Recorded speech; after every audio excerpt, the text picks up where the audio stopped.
Olá, você que gosta de diversão e arte, a gente está aqui hoje com Adonis Galvão e a gente vai conversar aí, vocês vão ver que o papo vai por um outro caminho da arte.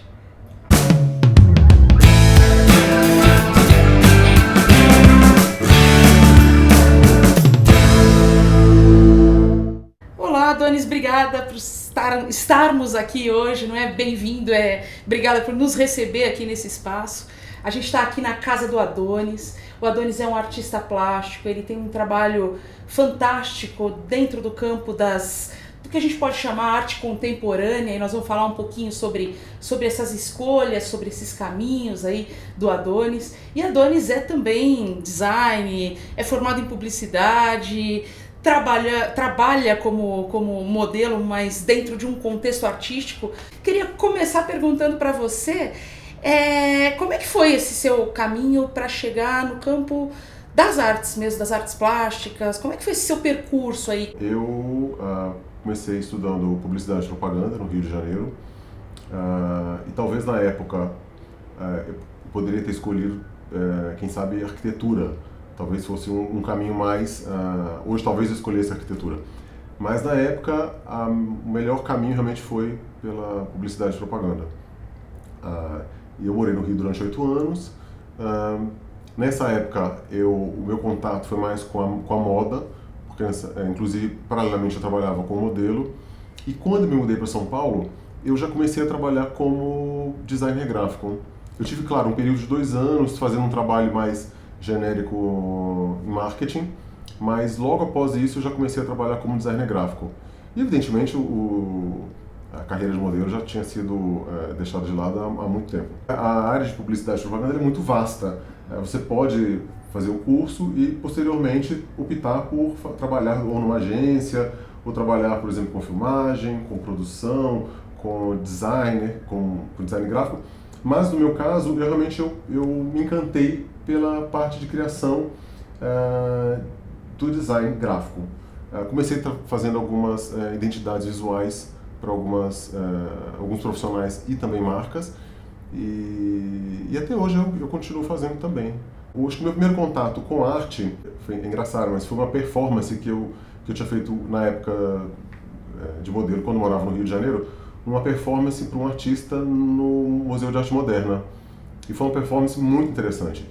E já em São Paulo, trabalhando como designer gráfico, o meu primeiro trabalho, o primeiro logo, foi para uma galeria, a Galeria Rosa Barbosa.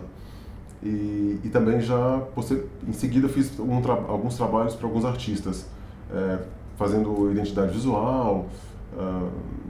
Interessante que o teu caminho pela arte veio então do caminho do design, não o contrário, né? O design não foi uma opção, por exemplo, para se poder viver de arte, mas pelo contrário, pelo que você está falando, foi nesse caminho de profissional como design que você veio a se estabelecer, a achar o seu caminho aí dentro do campo da arte. Sim, isso não é novo. Vários artistas plásticos conhecidos começaram com um trabalho em design e posteriormente optaram por trabalhar somente como artistas. E da mesma forma que há vários arquitetos que se formam em arquitetura e vão trabalhar como designers ou como artistas, mas o meu caminho realmente foi um pouco por aí. Eu comecei pelo design e acabei naturalmente seguindo para um lado mais artístico. Para a arte, que é mais solta do campo comercial e mais aberta para o campo da criação, da autonomia diante da criação, né? Sim. Queria te perguntar uma coisa, eu olhando, né, as suas obras, pensando um pouquinho sobre elas, eu me deparei com um estranhamento no meu olhar, no sentido de que a gente muitas vezes pensa que a forma geométrica torna um desenho, um objeto ou o que for, algo mais preso, e a tua obra mostra exatamente o contrário. Pela escolha do trabalho a partir de um entendimento e de um caminho aí pela geometria, você consegue dar um movimento para a sua obra e para aquilo que você retrata na sua obra, que é bem interessante. Assim, como é que você traduz aí essa sua escolha por esse campo, que é esse campo que você fala bastante, inclusive, da geometria, né, das formas geométricas na composição artística? Como é que você Conta um pouquinho disso pra gente. Aí como é que você chega a isso como uma escolha? Para mim, na verdade, é muito natural. Eu, obviamente, tenho uma ligação muito forte com a geometria. Sempre gostei do exercício do desenho geométrico. E analisando até o que já foi produzido em termos de arte, na arte concreta, na arte moderna, a gente tem excelentes referências de trabalhos incríveis, geométricos. Mas eu também gosto do figurativo, eu gosto da figura, gosto do movimento.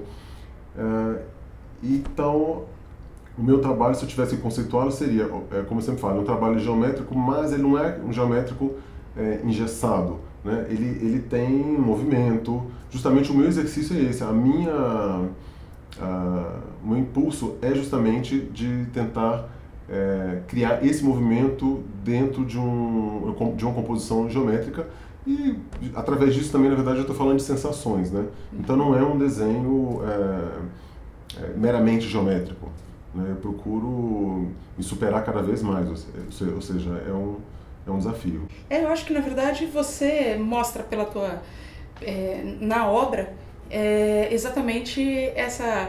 Você põe por terra essa ideia de que aquilo que é geométrico, que é matemático, que é a concepção que a gente vai fazer, de certa forma, a partir de um repertório daquele que olha de fora, né?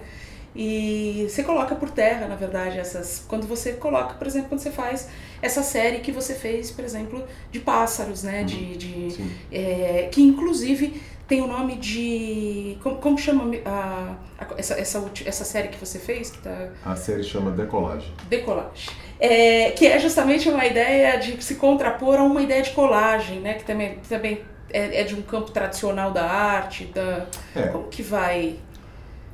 A decolagem seria um estilo de produção artística que não é necessariamente o que eu faço. Eu utilizo da palavra decolagem, que é uma palavra francesa, que traduzida é decolagem. Então, o sentido do trabalho é mais na tradução da palavra, que significa decolagem. Em arte, decolagem seria o contrário de colagem, que seria seria você arrancar camadas, por exemplo, de um cartaz. Você vai arrancando materiais ou que está na superfície, e você vai mostrando outras camadas mais profundas. Eu chamo de decolagem, mas o trabalho é um trabalho geométrico, desenho geométrico. Em outro caminho, com outra estética, com outro resultado e sem fazer comparações anacrônicas no sentido, né? Esse seu caminho, que aí eu acho que onde a gente pode...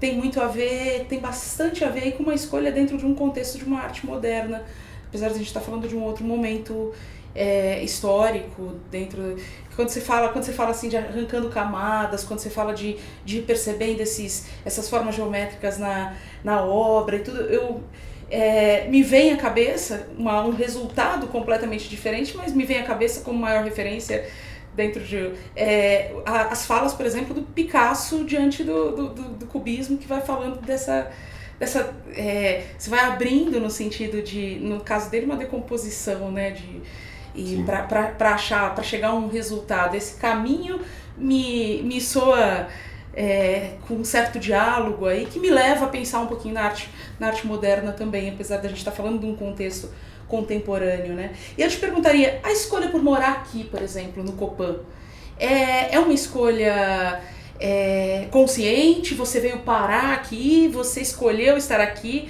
Porque Copan, para quem não sabe, para quem é de fora de São Paulo, para quem não... é uma das obras mais emblemáticas aqui na cidade do Niemeyer, né? E um projeto aí do Niemeyer, projeto arquitetônico, e é um dos prédios um dos cartões postais da cidade, né? E esse espaço aqui é um apartamento no Copan, né? Como é que foi esse caminho para dentro desse percurso? Morar no Copan foi uma escolha. Eu já moro aqui desde 2009. Eu adoro Niemeyer, é inegável, eu falo isso para todo mundo.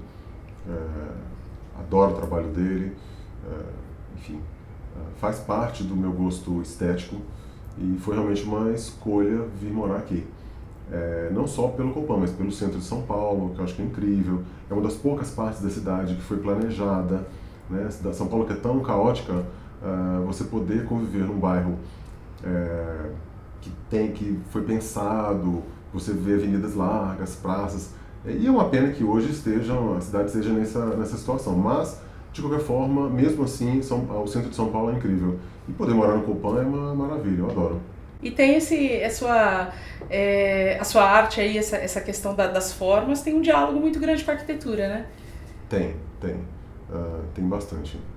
Eu gosto, eu acho que, de novo, para mim, essas formas, elas sugerem sensações, e isso é o que que torna o trabalho mais interessante, né? É dessa forma com que eu me comunico com a pessoa ou as pessoas que vão realmente ver a obra, ter contato com a obra. A minha intenção é essa. Você também, como eu falei no começo da entrevista, é modelo, né? E eu acho que o caminho que você trilhou dentro dessa área também, né? Desse espaço profissional, também tem um quê de diferente aí, que é essa questão de ser um modelo dentro do espaço da arte, né? Explica pra gente o que é ser um modelo circulando dentro desse campo da arte, não necessariamente, ou também não obrigatoriamente, esse modelo dentro de um campo profissional comercial, né? Não é modelo de moda, de passarela, uma outra. Explica pra gente esse caminho aí. Foi através de um convite de um amigo, de um cenógrafo chamado Fábio Brando. Ele fez o convite para que eu participasse de uma aula num ateliê de escultura, e eu comecei a posar no ateliê de escultura para alguns artistas, numa situação fechada de ateliê, e a partir dali eu comecei a ter contato, ou me conheceram artistas e professores da USP, de outras instituições, e começaram a me chamar para posar na USP, na Santa Marcelina, por exemplo. Eu acho que foi um caminho bem interessante, e não só eu estava ali como modelo, como eu tinha, além de ter um contato com o artista, você também aprende. Eram aulas, eu tive muitas aulas com vários artistas, então isso é muito interessante, você poder ver em loco como o artista trabalha, como é o processo de criação, como ele vê o outro. Então, para mim foi incrível. Isso aí, a gente consegue perceber aí com essa conversa o quanto a arte também tem um contexto e uma profundidade, tem um monte de coisas aí pra gente cavar nessas camadas, pra gente entender esse espaço e esse contexto artístico. Adonis, obrigadíssima pela conversa. Eu agradeço, foi um prazer. Espero que vocês tenham gostado, curtam, compartilhem, comentem, divulguem. Semana que vem a gente está aqui de volta com outro bate-papo sobre arte pra você. A minha dica cultural é a retrospectiva ou retroperspectiva do meu amigo e artista Alex Fleming no MAC do Ibirapuera. É uma retroperspectiva porque são 40 anos de trabalhos como artista, e o foco é no corpo, é imperdível, e vai até dezembro.